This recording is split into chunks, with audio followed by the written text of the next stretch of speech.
only saw it for a second before it rushed toward me. Even now, that's the image that comes back first whenever I think about that night. Back in high school, my friends and I were easy targets. We were the kids who stayed out of trouble, got decent grades, and cared more about books than sports. That made us a favorite source of entertainment for certain people. The worst of them was a guy named Steve. For most of junior year, Steve made it his mission to mess with us. Sometimes it was insults. Sometimes it was worse. Nobody ever seemed willing to stop him. Near the end of the school year, Steve finally crossed a line. One weekend, he broke into the school after hours. The place was old, and because of that, rumors followed it everywhere. Before it became a school, it had apparently been some kind of medical facility decades earlier. There were stories about disease outbreaks, unmarked graves, and an underground passage connecting buildings. Nobody knew what was true anymore. The stories had been repeated for so many years that they blended together. Students loved talking about ghosts. Teachers ignored it. The building itself didn't help. Pipes rattled, floors shifted. You could hear strange noises in empty hallways during the middle of the day. Steve decided to use all of that. After getting inside, he trashed classrooms, dumped papers across the floors, and pulled books off shelves in the library. Then he stole red paint from the art room and started covering lockers with creepy messages.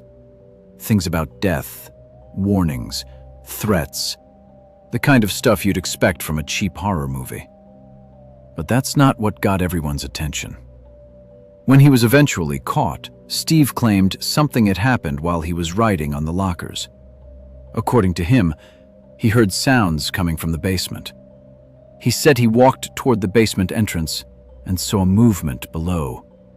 Shadows, voices. Not one voice, several. He told anyone who would listen that something was down there. Nobody believed him at first. Then the school identified him as the vandal and expelled him. I still remember him being escorted out. He wasn't yelling about being innocent. He wasn't arguing about punishment. He kept shouting about the basement. Most people felt sorry for him. I didn't. Neither did my friends. As far as we were concerned, he finally got what was coming to him. For weeks afterward, though, people kept talking about what Steve supposedly saw. The story grew every time it was repeated. Eventually, I got tired of hearing it. A few days before summer break started, I suggested we settle it ourselves. We would get into the school one night, go straight to the basement, prove there was nothing there, and leave. Simple. If anything felt wrong, we'd turn around. Nobody argued. Part of the reason we could even consider it was because my friend Carson had access to a key. His mother worked at the school, and he knew where a spare was kept. The plan came together surprisingly fast. On the last day of school, after dark, the four of us met near the back parking lot. The air was colder than it should have been for that time of year. We all showed up dressed like idiots trying to look invisible. Hoodies, dark clothes, hands shoved into pockets. Carson unlocked the rear entrance. Just like that, we were inside. The building felt completely different without students. Every sound seemed louder. A door settling somewhere down a hallway made all of us stop walking. Nobody said anything. We just kept moving. The route to the basement was familiar, but the darkness made it feel unfamiliar. Our flashlights weren't great. They barely reached across hallways. When we finally reached the basement door, I noticed something odd. The silence.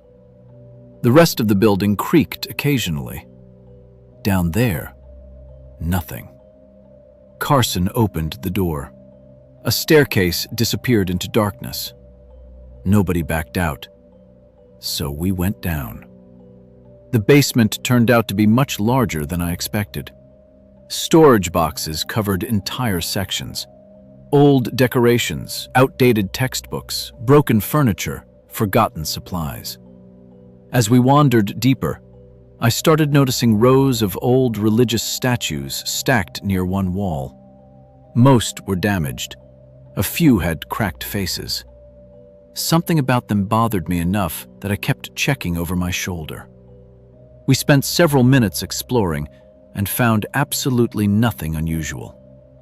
At first, that felt reassuring. Then I realized we still hadn't reached the far end. The basement just kept going. Our flashlights couldn't even show where it stopped.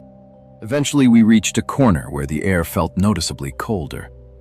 One of the boxes had partially collapsed against a wall. Behind it was a hole. Not huge, just large enough for someone to squeeze through. The moment our lights hit it, we all thought the same thing. The tunnel. Maybe it was connected to all those stories we'd heard growing up. Maybe not, but it definitely wasn't supposed to be there. Carson wanted to crawl inside immediately. The rest of us weren't excited about that idea. We argued for a minute before curiosity won. To decide who would go first, we played rock, paper, scissors. I lost, naturally. I got on my hands and knees and started moving through the opening. The tunnel was narrow enough that turning around would be difficult. After a few feet, I heard something. I stopped. Behind me, my friends laughed. They thought I was stalling. I told them to be quiet. The sound came again. A strange, rushing noise. Not wind, not water. Something rhythmic. I listened. The farther ahead it seemed to come from, the harder it was to identify. I called out. No response. A few seconds later, the sound changed. It became softer, almost like distant whispering. I remember feeling my arms lock in place. I called out again. The whispering continued. Then it stopped, completely. The flashlight beam shook as I pushed forward. A few more feet. Then the light landed on something. Someone was crouched inside the tunnel, maybe 15 feet away. At first, I thought it was a pile of clothing. Then it moved. The person was painfully thin, bare chest, bones visible beneath pale skin. They weren't blinking, just staring. I asked if they needed help. Nothing. The expression never changed.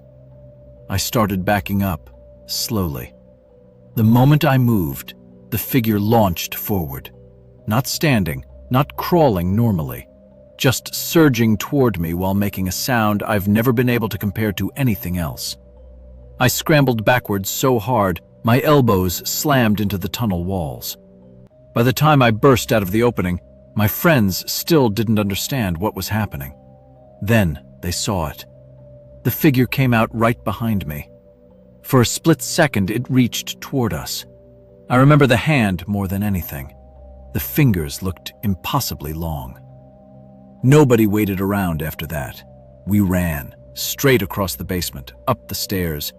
As we reached the door, I could still hear movement below us. Then suddenly it stopped. No footsteps, no pursuit, nothing. We slammed the basement door shut and ran through the school. A few minutes later, we were outside. None of us spoke much on the way back. There wasn't much to say. I've spent years trying to explain what we saw. I don't think it was anything supernatural. The most reasonable explanation is that the tunnel connected somewhere beyond the school grounds. Maybe an old utility system, maybe a drainage network. Maybe somebody had been living down there. A homeless man, a drifter, someone completely disconnected from society. That's the explanation I've always settled on. It's the only one that makes sense. Still, one detail never fit. The eyes. I've seen sick people. I've seen exhausted people. I've seen people struggling with addiction. But I've never seen eyes like those. Years later, the school closed permanently. When I heard the building was being torn down, I thought about the tunnel behind that wall. I thought about the silence before I heard the whispering. And I thought about Steve. The part that bothers me now isn't that he claimed to see something in the basement. It's that he described hearing voices before he ever knew that tunnel existed. I've always told myself there was a normal explanation. I still do. But if there really was someone living down there all that time, I can't help wondering how many years they spent hidden beneath that school, listening to people walking overhead.